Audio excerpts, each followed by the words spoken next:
Well, it's Saturday morning. It's just time to check in with Michele Cummins. It's the Cummins Real Estate Group show. My name is Curtis Pope. Good morning, Michele.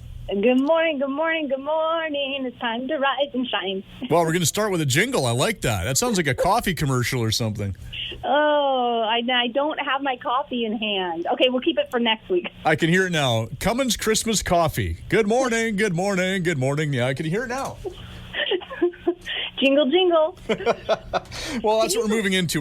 It's called non-traditional revenue, and now we're going to start writing jingles, and we're going to perform them. Oh, why not? Have fun. Nobody wants to hear me sing. I'm telling you that now. Hey, that would be a special hour. This hour with Curtis Pope.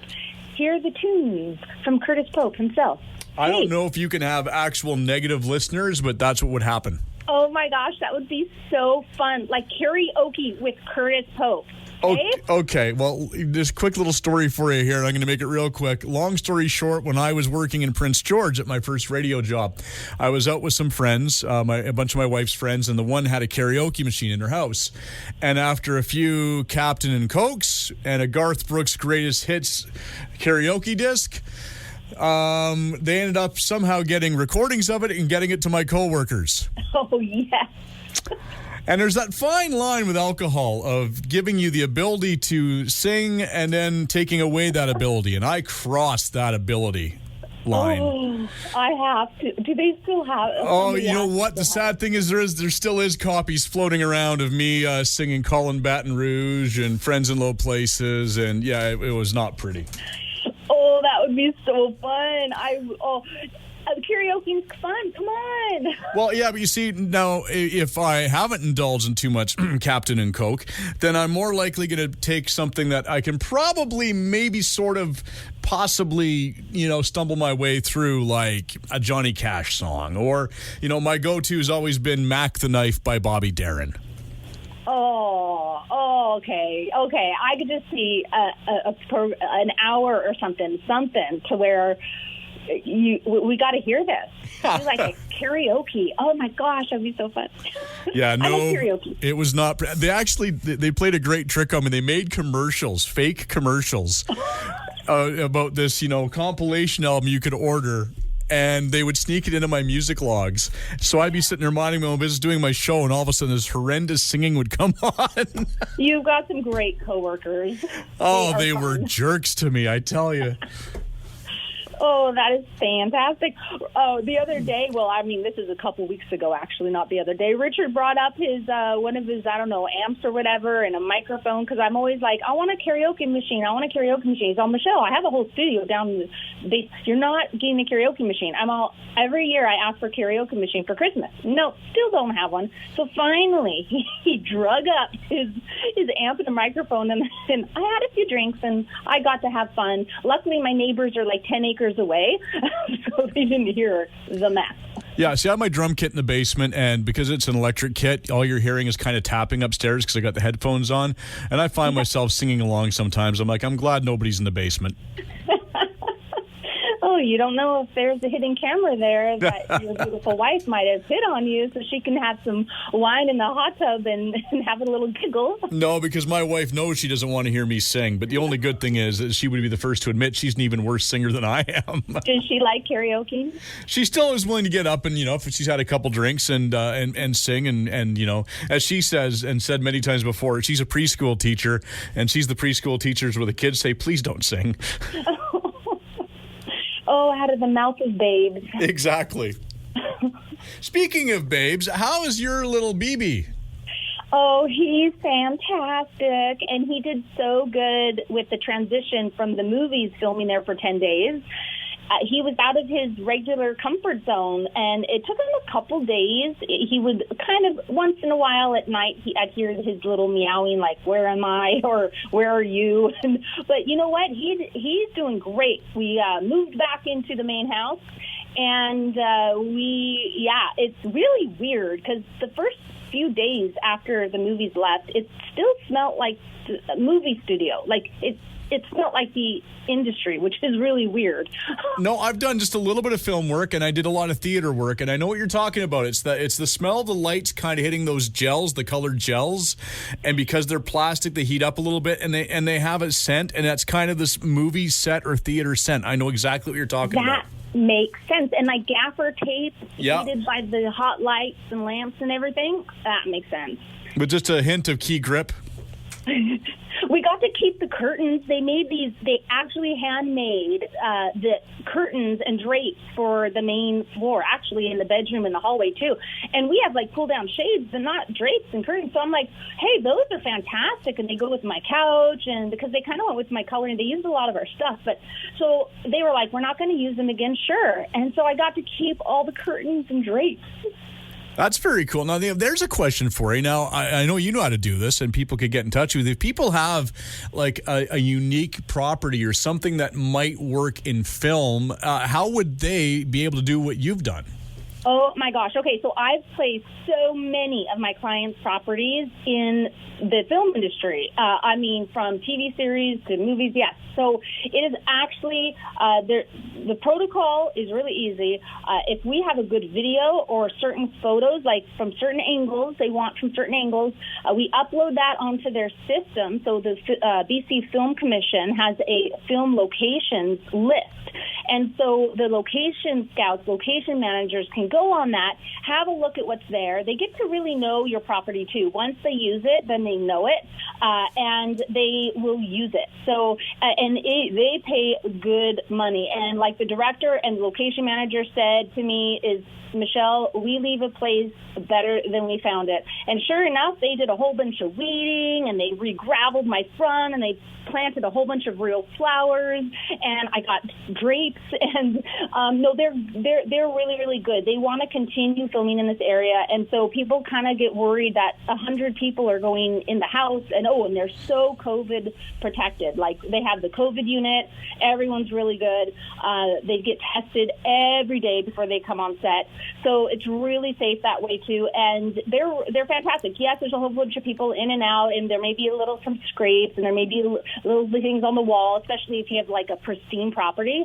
But they will repair, they will take care of afterwards if there's any damage. So there was some damage, a little bit of damage on our property, but you know what? For what they paid and what they're willing to fix it for and stuff, it's all worth it. And then you have this prized possession for memory. And, also like the Smallville farm and like so many other properties which have been used for either major feature films or memorable historical movies and TV, constantly, they have made so much money being that house or that property or that commercial building or that lot or whatever it may be, and they continue to make money, and they actually can sell their houses if properly, exposed and targeted to the right people. They could actually make more money too. So once you are established, yes, the location managers remember you, and they love reusing your properties.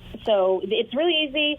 If you do, just contact me, and I can help you set you up on that website so that you're in the list for filming in BC. Now, are they looking for like specific kind of, more unique properties and places like that? Or are they looking for even BC boxes, for example? Oh, Curtis, they need everything. In fact, do you remember the funny film that was filmed in Cloverdale, and they needed the BC box? That's the look they wanted. Oh, my goodness. Richard was like, that was my house growing up. That mom is my mom. Oh, it's really funny with Adam Sadler. Andy Samberg.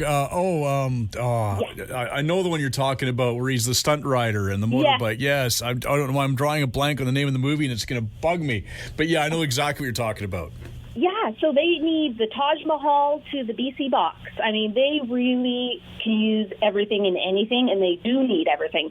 One thing to think about, though, is as soon as they're a certain kilometer outside of the Vancouver area, where kind of the Union has a kilometer radius, to where if they're filming out of the radius, then the production has to actually pay each crew member and actor and everyone involved in it. They have to pay them a per diem for food every day, and and a hotel stay because, to be safe, because they do work 12 to 16 plus hours a day, and they get, if they have to drive all the way home, and then, if they're in Vancouver or whatnot, and then all the way back, it's unsafe.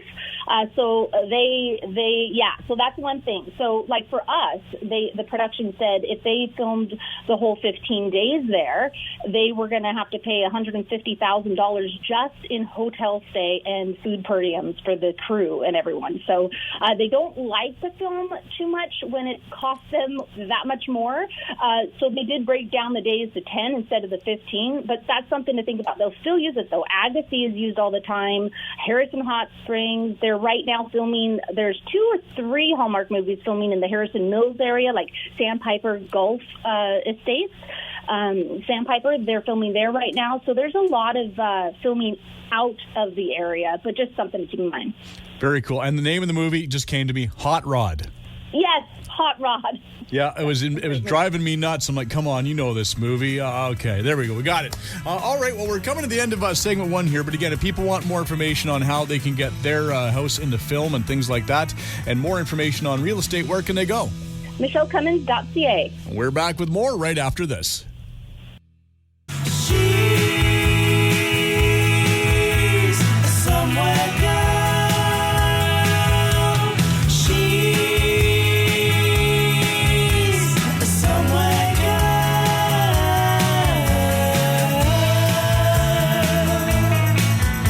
And we are back with segment number 2 of the Cummins Real Estate Group show with Michele Cummins and myself, Curtis Pope. Now, Michelle's getting out her crystal ball, and she's going to do some predictions here. Isn't that what you're doing? Predictions, yes. Only it's not your crystal ball. Somebody else made the predictions, and you're going to comment on them. That's right. Putting the prediction, the ball upside down and seeing what happened on the other end of this prediction. So CMHC predicted last year that Canadian home prices could fall up to 18%. Well, we all know what the market's doing right now. We all know what it's been doing in the last 8 months. Last week we had on our show, it was the stat week, and 8 consecutive months the market has been on fire. Crazy. I always say no rest for the blessed, and realtors and buyers are really, really busy. So their predictions obviously were not correct. A difference in a year, yes, it has been a huge difference. In fact, I mean, just as the stats of last week, median price for detached homes in Mission went up in 1 year 40%. 40%. Crazy. So the Canada Mortgage and Housing Corporation, which is CMHC, made an attention-grabbing but plausible forecast that Canadian home prices could fall 18% over a 12-month period as the pandemic wreaked havoc on the market. However, now former head of CMHC, Evan, first made the comment to the House of Commons Finance Committee, warning the government that a 9 to 18% drop in the national average home price is possible if the economy didn't improve. So nobody predicted exactly what would happen. But again, when was the last time we were in this major of a pandemic in our area? So that has turned upside down in all different ways, because it definitely wasn't that. For the housing market news alerts on the where Siddell said that the housing agency caught a lot of flack for that, and that alarming statement that they made, as it generated considerably and mostly negative media coverage. I mean, there was tons of media coverage on that, but now there's tons of media coverage on how crazy the market's been. But it was a pretty gloomy forecast, and they were really worried that it would actually put psychologically in buyers' minds and cause an effect by saying that. That's why they were kind of, worried about it, because they thought it would actually cause an effect. Like, you say it, now it's going to happen because people are going to think it. Well, that's, the media. People believe the media. And so you have to be careful sometimes and just look at all the stats and look at all the information and history and put it together for yourself, what's going to happen. But it looks like with economic conditions, I mean, they're expected to return to pre-pandemic levels by the end of 2023 is what they're saying, if broad immunity to COVID-19 takes hold by the end of 2021 this year. So this includes the pace of home sales and prices, which we all expect to see moderate from 2020 highs over the same period, meaning so it's 8 consecutive months of craziness, and, you know, it's still going to be crazy, and prices are still going to be high, and this is still going to be a great market, but it is starting to shift a little bit, and, you know, it looks and appears like it'll shift more after the summer, possibly fall, but, you know, definitely we're kind of, it looks like in the height of the market. So then I wanted to talk about how as a buyer, because it's so crazy hard right now to be a buyer, and if you're putting over 20% down starting June 1st, it looks like it's going to affect your purchase power by 4%. And that's not just the people paying over 20%, but it actually, in fact, because the stress test rules are changing, it's going to affect everyone, because in their buyers, you know, are going to be affected, and they're affecting what they're buying. And so in essence, it's going to really almost affect everyone, but not too bad for 4%, but still it's something. And so I wanted to give advice on how to score the lowest rates in Canada's rising interest rates, as they're, you know, doesn't look like they're going down any further. I mean, it's practically free money right now. So they you know, 5% or 5-year term rates, the term rates moving up. We know that the base rate, Bank of Canada says they're not going to change probably till 2023, which pretty much promised that. But okay, some advice. So if you're a buyer, don't delay getting pre-approved, because you will regret delaying. You will regret missing out on the low interest rates. If you're doing a 5-year term, if you're doing any term, you want to make sure you get pre-approved right now. Mortgage brokers and banks can hold your rate up to 120 days for you. So don't delay. Just get it done. And some banks, just so you know, it's 90 days, but most will do 120 days. And if the rates go down for some reason, you will be safe. You will get the lower rate. But if they go up, you will be counting your blessings. You will be sleeping better at night. You'll have a smile on your face all day long because you got pre-approved, because you took the moments to do that. So on my homepage, I actually have a link. It's pink. It's a pink link, and it's to get pre-approved in 6 minutes by Haystacks Mortgages. If you want to get pre-approved in 6 minutes, go on there, do it. You'll know what it is. You'll have 3 best option rates within that 6-minute time frame, and then the mortgage broker will call you directly afterwards. Or contact me, and I can give you the contact information for Thrive Mortgages or any of my multiple great mortgage brokers. I've got a handful of amazing ones, I'm telling you. So, you know, 18 years in this business, almost 100 transactions a year, you tend to be really good service providers. Yeah, I have to say, like, that was one of the things about when we bought our house with you, is like, if we had any questions about anybody or anything, you had names for us, 2 or 3 names off the top of your head. Oh, go here, go talk to this person. And it's that networking that really kind of makes life easier for the buyer and seller when they have an agent like yourself.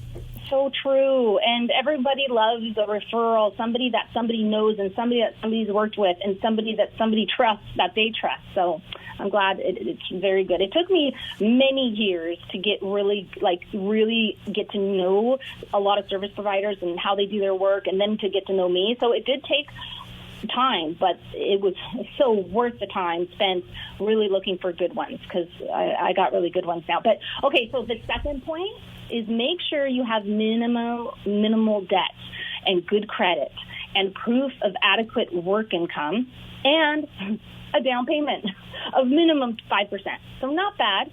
But those are some things you want to make sure you have in preparation of getting pre-approved in order to purchase a property in this amazing Fraser Valley area that we're in, where the market really only ever goes up. And when it comes down a little bit, it's only a little bit. It's only for a little bit of time. So you just ride it out until it goes up again. So it's ever going up. So third point compare rates with multiple lenders to make sure you secure the best rate. It may sound normal, like, of course I would do that. But really seriously, using the mortgage broker is going to save you so much time, because if you go to this bank, the bank you bank at, credit union, this other bank, whatever the case is, if you try that, you're not only are they actually checking your credit, each one of them, each time, but you also have to try to supply all their paperwork that they ask for, fill out their application every time, and it takes time. It's a burden.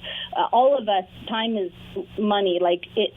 So just hire a mortgage broker. They check your credit score once, and they shop that credit score they give to everyone. They shop around for the best rate, as well as your paperwork. There's one application, their application, and they shop around multiple.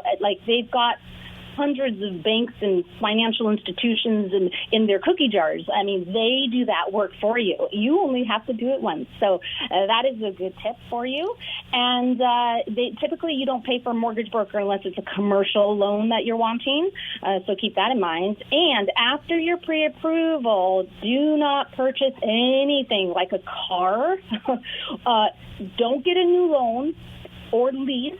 I mean, this terminates your pre-approval, and you'll never believe how many people don't know that. They get pre-approved, and they're like, oh, yes, we're good to go. We can buy a house of this height, and then they go buy a car or a lease in the meantime or whatever, and get a loan, get a credit card or something, thinking they're good to go. Their credit's so good they got an approval, but no, that actually terminates your pre-approval instantly, and you'd be shocked at how much lower you'll qualify for. Like a lease of, I think it's like $800 makes a huge, like a $200,000 difference on your pre-approval amount of what you so that it makes a big difference. So don't buy anything after you get pre-approved until after you complete on your new place. Then go shopping for a new car or whatever. And then, of course, lastly, have your closing costs ready. So there's property transfer tax here. So that's 1% on the first $200,000 and 2% on the remaining up to $2 million, and then it goes up from there. Have your conveyancing costs. It's typically around $1,000, could be a little more. That's the lawyer or notary conveying the property for you. And then, of course, you want your inspections. If you can get your inspections and those costs as well. And you might want a site survey, or the bank may require it and may not pay for it themselves. So site survey possibly might need that. And if you're buying new or land, it is GST. You have to think about 5% GST. But if you're not buying new or land, don't worry about the GST part. So those are your closing costs. And heading right into amazing 2 listings I have, Curtis. I'm so excited about these. All right, what do you got? Okay, so I've got a brand new listing just hit the market yesterday off 14th Avenue in Mission. It's over 10,000 square foot lot, and it's a gated driveway. You actually go up the driveway, long, beautiful driveway, up to your beautiful abode. Actually, this house really, it is for somebody who wants good, either maybe a flip, but TLC. It's got natural wood. It's the beams, the views are really nice off the deck up because you're looking out of the valley and you can see the Mission Bridge. So it's really nice that way. And of course, it's gated. So that one actually has a suite. It's an unauthorized gate. It needs some appliances. And maybe some flooring. So some TLC here, you put it in your taste. It's a 4-bedroom, 3-bathroom. It's almost 2,700 square feet in size. The house was built in 1966, so it's got character. If you want character, this got character. And it's priced at $899.99. And then, so that's $900, folks. And then I've got a really neat townhouse in Chilliwack. It's in Sardis area, and off Shellfield Way, and it's a rancher with a loft. So the master bedroom's on the main, but there's no age restriction in this complex. So you might think, oh, master on the main, like rancher with a loft, it must be age restricted. No, it's not. It's a 3-bedroom, 3-bathroom, a little over 1,600 square foot, built in 2003, priced at only $529,000. Now, to let you know about this townhouse, it's actually going live, I believe, on Monday. It probably probably won't hit the system today, probably Monday. So keep an eye on that. Call me if you want to. It's an estate sale, so it may take a few months before it can complete.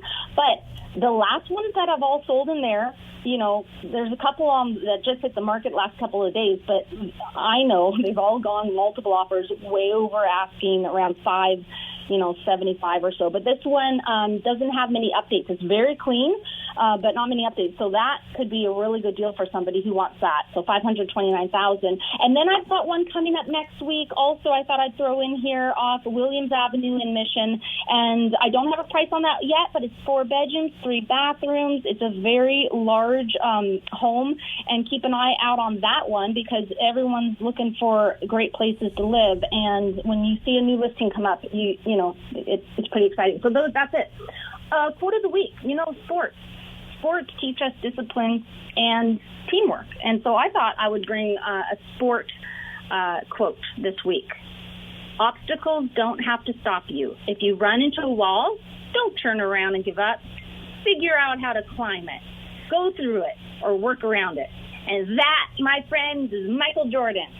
Yeah, and there's a guy that didn't make his high school basketball team and yet had one of the most amazing careers ever. So he knows what he's talking about. Exactly. Very cool. All right, well, if people want more information about real estate and what you can help them with, where can they go? MichelleCummins.ca. And make plans to join us again next week when once again we will talk real estate in order to unlock your real estate potential on a show where real estate is maximized. Thanks for listening.